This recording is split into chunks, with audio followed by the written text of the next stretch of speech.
чуваме. Малко тишина. Диего! Айде. Яла малко!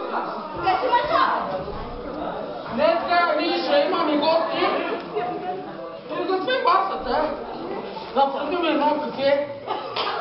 И извикай моите там деца. Ще говоря нещо с теб. Деца?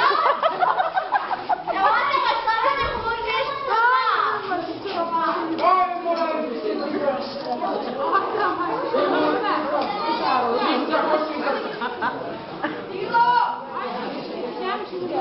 И да не си дърпваш стополите пред хората, че днес ще имаме гости. Ти да не се чешеш социално и външните от дома да ни падат. Ти да не кажеш на хората. Аре се оставите.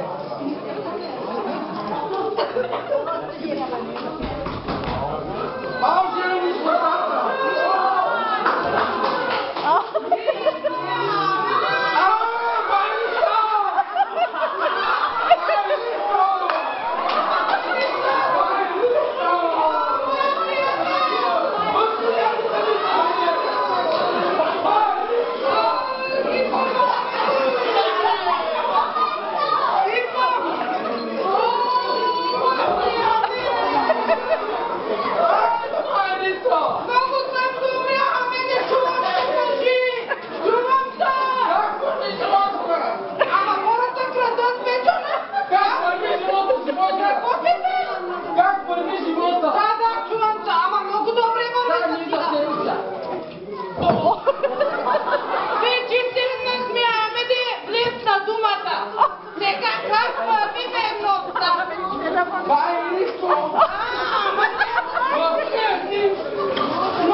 Сега, реда е уместен. Аз да поискам от тебе нещо.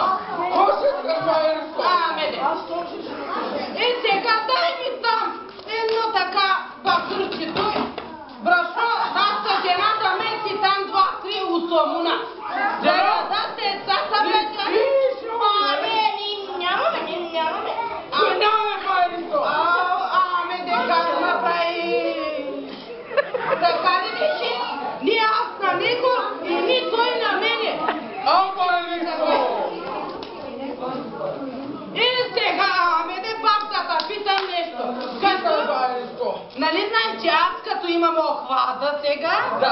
Да те го питам.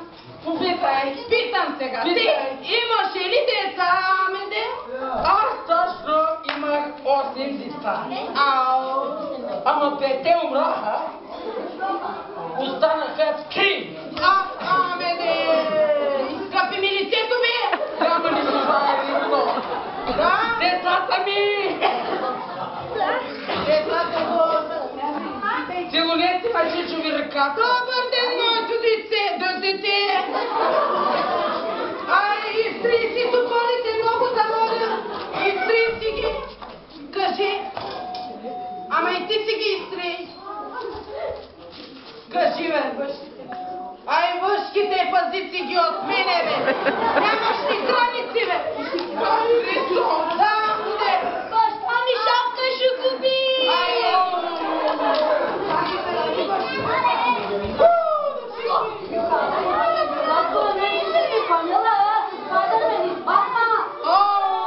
Ти директно!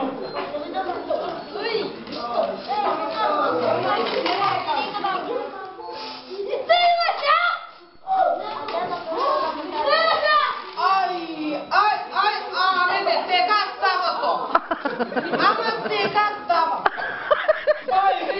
Питай, ами де пак да слушам. Охвата, когато вашата много добре слуша.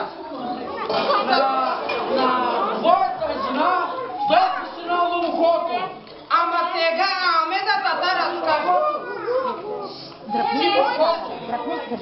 Че моята жена като влезе у дама, Да, еми че тя като дои кравата, за лекичко, нежничко, че с опашка като му шипне на мъжка, така.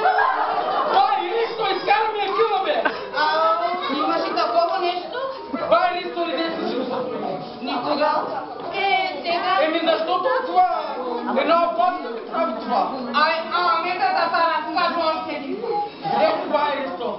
Ама сега, виждаш ли ма? Виждам. Добре. Еми сега, аз знае, че моята крава само върти опашката, аз отидох и бърза така нещо като тухла.